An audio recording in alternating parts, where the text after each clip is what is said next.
It's early Sunday morning, and I've been out all What's been night the greatest part of your transition period from where you came from to where you are now? Knowing God. It's given me hope and peace, just where my son is and not knowing where he's at. I just have just a peace over me that I know he's will be okay. So I got dropped off back into jail even after I got released. Because I knew if I went back over where I was at, I was going to wind up getting high. So I just pulled over on the side of the road. In 2018, I started working and I got involved with the wrong people, and I started self-medicating with drugs, and this quickly spiraled into full-blown addiction. Lieutenant Green ended up helping me get into the Rescue Mission of Middle Georgia, which is a faith-based program, a life recovery program, and the power that I thought I could have over my addiction, and I gave it to him, and he was able to break the chain. My name's Shannon Green. I'm a lieutenant with Butts County Sheriff's Office. If they really need help, if they're really serious about getting help, and we're allowed to get these people help through drug court, but also too through Christian-based entities like Macon Rescue. Most of the time it's faith-based. That's what I believe. I believe that everything should be centered around Jesus Christ. We have a sheriff that allows that, and they get out and we help them get them jobs. Sometimes we help them do anything we can to be more productive and better parents. For me to lay this old bottle. Hi, my name is Jonathan Bonner. I'm a former drug addict.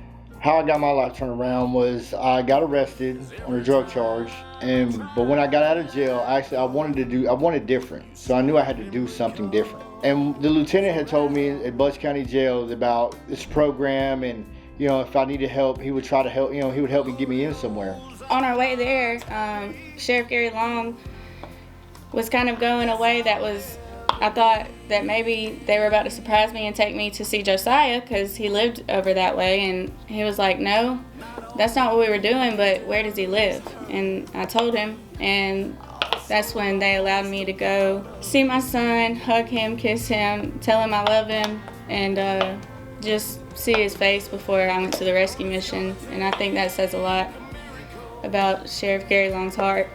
Being back on the street, I'm facing two different options. I'm either going back to where I was staying at, which would have led back into active addiction, back into committing crimes, all sorts of other stuff. This June, I'll be 3 years clean.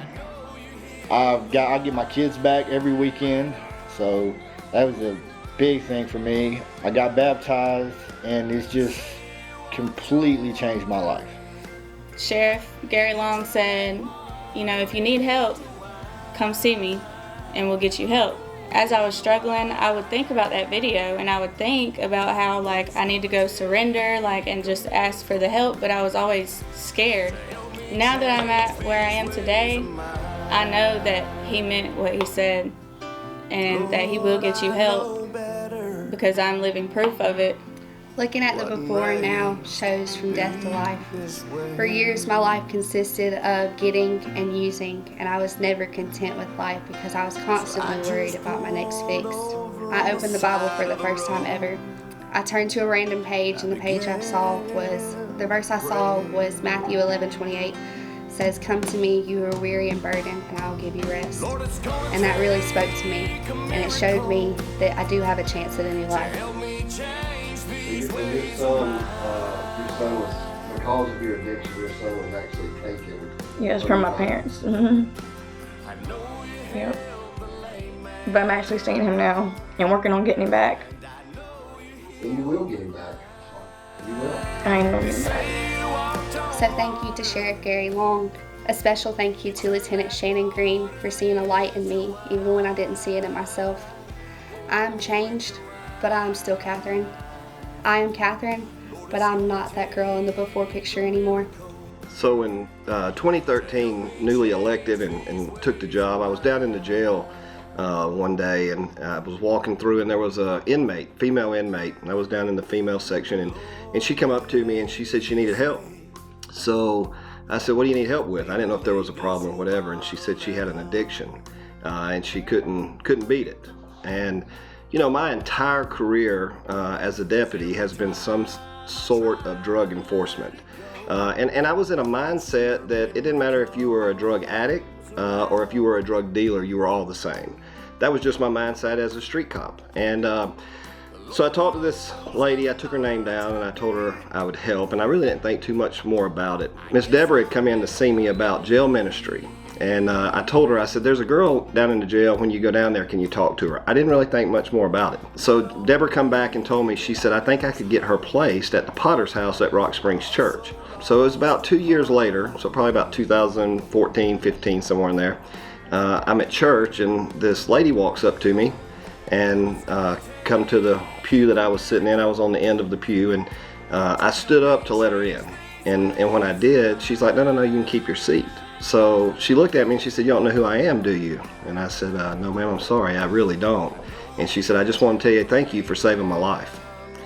And so I sit there and tried to think, and I told her, I said, how did I save your life? And she said, I was an inmate in your jail, and I told you I needed help. And then it hit me, you know, but when she was in my jail, the drugs had taken her teeth away.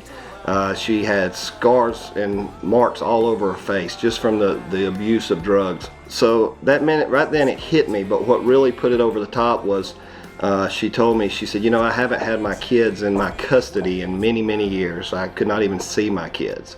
And she stepped to the side and said, I want to introduce you to my children. So I started then, and I said, I'm going to do all I can do to rehabilitate as many as I can. It's like a light come on, you know, and most people might not understand this, but in a cop's vision and thought process, they're criminals. They're criminals. But what this one incident showed me is that anybody can be an addict.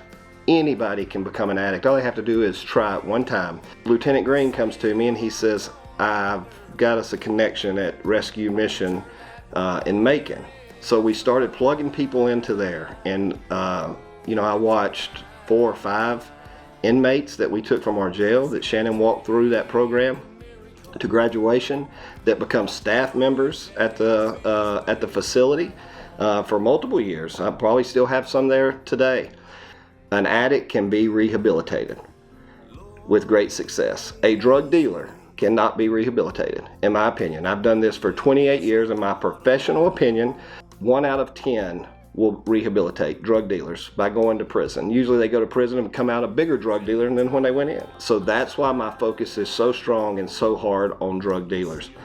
You know, people think, well, you'll hear drugs it's a victimless crime. Go ask that mother that had to bury her child from an overdose, or go ask that grandmother that don't know where their kid's at today. So we'll continue doing this program as long as I'm here. We have a drug court, Judge Fears does, in all 3 counties, and that has great success too. But I can say this, when we fix a person's addiction through these programs and then they receive Jesus Christ as their Savior, that's when you start fixing people. That's when you fix people. Lord, it's gonna take a miracle to help me change these ways of mine.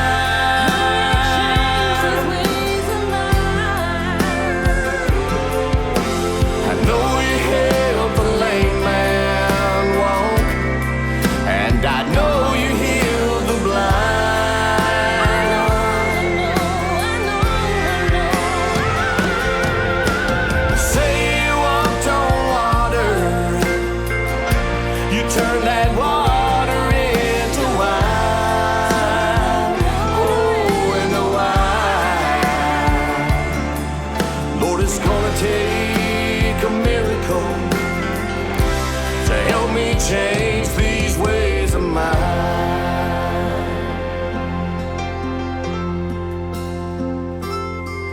Lord, it's gonna take a miracle to help me change these But I can say ways this, of mine. when we fix a person's addiction through these programs and then they receive Jesus Christ as their Savior, that's when you start fixing people. That's when you fix people.